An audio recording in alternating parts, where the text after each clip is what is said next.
Leslie Sturges loves bats. So much so that she has converted her house into a shelter for bats in need of care. With the help of her husband, Rich, and a team of volunteers, Leslie operates Batworld Nova, the North Virginia chapter of Batworld Sanctuary, a U.S. group dedicated to ending the unnecessary killing of bats. We have a tendency to treat them very badly because they're small, dark, and nocturnal, and we don't understand them. So I think if people understood them more, there'd be a lot more tolerance for bats. They do so much for us. Sherry Keene is Leslie's apprentice and a volunteer at Batworld Nova. She helps Leslie nurse and rehabilitate injured bats. Sherry says that a typical rescue situation starts with a desperate phone call from someone who discovers a bat in the house. She says, like any other injured or wild animal, a bat may react unpredictably in a rescue effort, and the safety of the rescuer is of paramount importance. We reiterate over and over again, never touch it with bare hands. Leslie thinks that the bat's bad reputation is due in part to their depiction in Hollywood movies.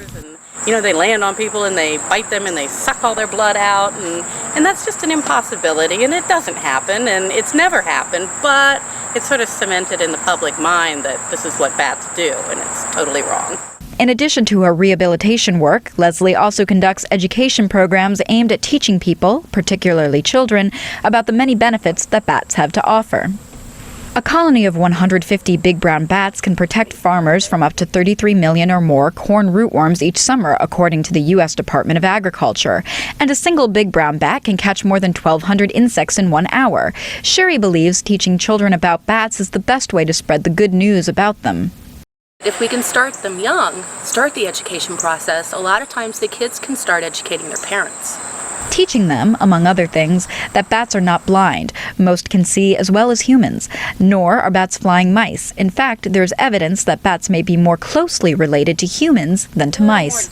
Another myth is that all bats carry disease, and bats are actually very clean animals. They groom constantly, they groom each other, they are very gentle animals. Leslie believes that it's important that people get involved with bat rescue on a global scale, but advises those who are interested to first check with local wildlife regulations.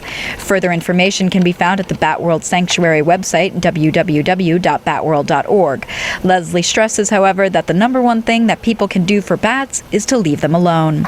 And Sherry offers this bit of advice. Hope to save them. Don't kill them. Be good to them. For producer Babak Bordbar, Ruth Reader, VOA News.